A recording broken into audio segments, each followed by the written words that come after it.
bertanya di mana ini terkait kebijakan baru yang tentunya dirilis oleh pemerintah terkait pajak seluler bagi operator seluler. Apakah memang secara kontribusinya dari beban keuangan atau beban kerja dari laporan keuangan perusahaan seluler cukup membebani dengan kenaikan harga pajak yang terjadi ini, Pak Sarwoto? Silakan.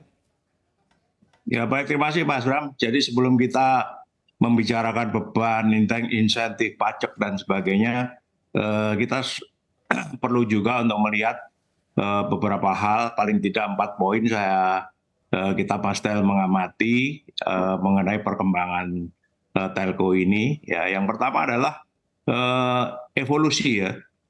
Jadi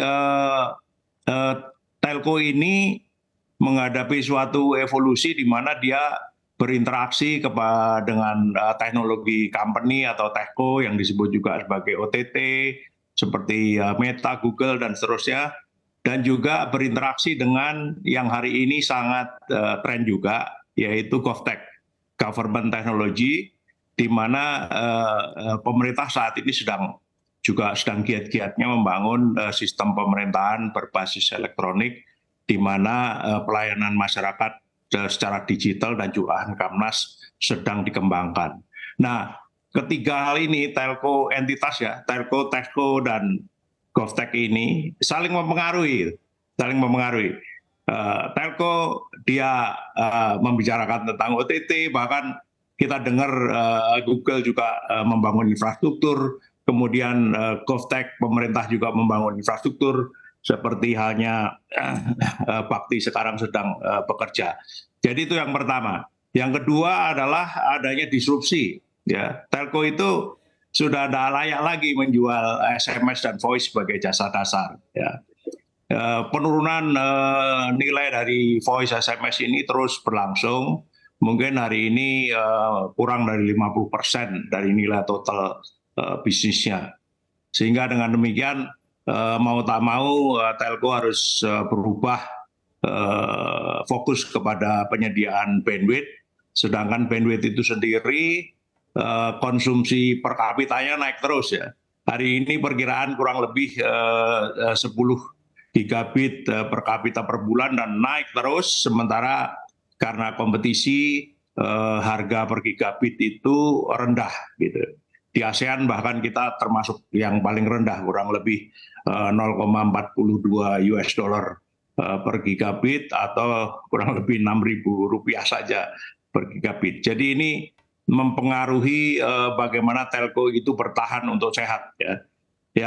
Yang kedua tentu telco mengalami EBITDA yang stagnan. EBITDA kurang lebih 35%, sangat berat untuk sustainability. Sementara juga market cap bagi telco yang sudah TBK itu growth-nya juga rendah sekali, kurang lebih 3%. Sehingga hal ini menyebabkan telco mencari cara bagaimana mengurangi beban-beban yang bisa diusahakan gitu ya. Kemudian kalau orang atau company atau korporasi ingin tumbuh, pasti dia membutuhkan investasi. Nah, investasi bagi telco ini tumbuhnya juga naik terus, ya hampir 4-5% pertumbuhan investasi itu harus dilakukan. Nah, yang menarik di Indonesia kurang lebih 10 tahun, 15 tahun terakhir ini kan semakin ketergantungan bandwidth layanan dasar ICT itu kepada telco itu semakin besar. Mengapa? Karena 95% investasi itu dilakukan oleh swasta di Indonesia. Sementara pemerintah itu kurang lebih 5%. Dan ini ada di RJP MN dari Bappenas tahun 2024. Saya rasa ini hal-hal yang penting yang harus diperhatikan kita semua. Baik. Bahwa untuk kita ke arah pajak insentif itu harus dilihat bukan hanya dari sisi telco yang sedang struggle, tetapi juga yang lain-lain gitu. Terima kasih. Oke, baik. Anda dikatakan cukup membebani bagi kinerja keuangan perusahaan. Apakah memang hal ini juga menjadi timing yang tepat bagi pemerintah untuk mengeluarkan kebijakan ini? Pak Ian, silakan Pak Ian.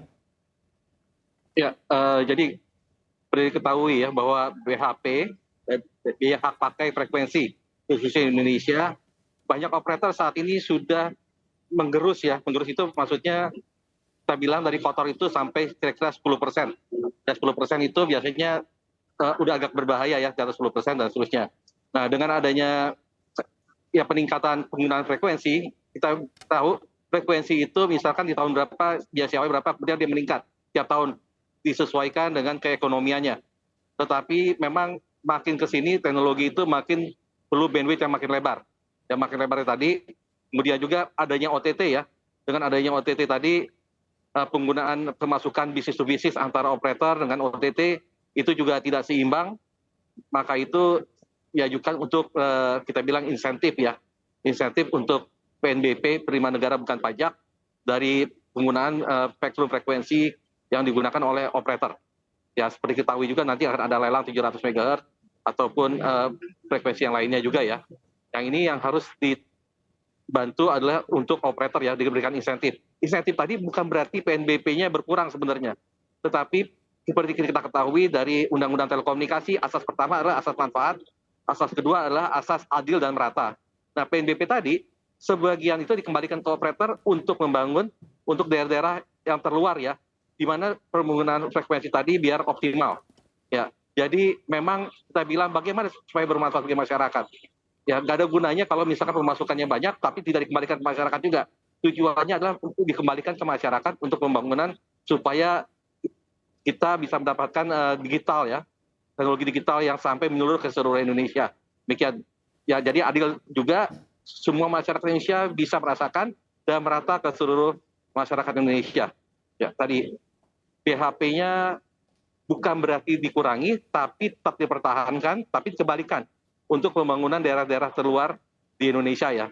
Masuk daerah juga terluar itu belum tentu yang istilahnya kita yang masih susah sinyal ya, supaya sinyal itu bisa dirasakan oleh seluruh masyarakat Indonesia. Demikian.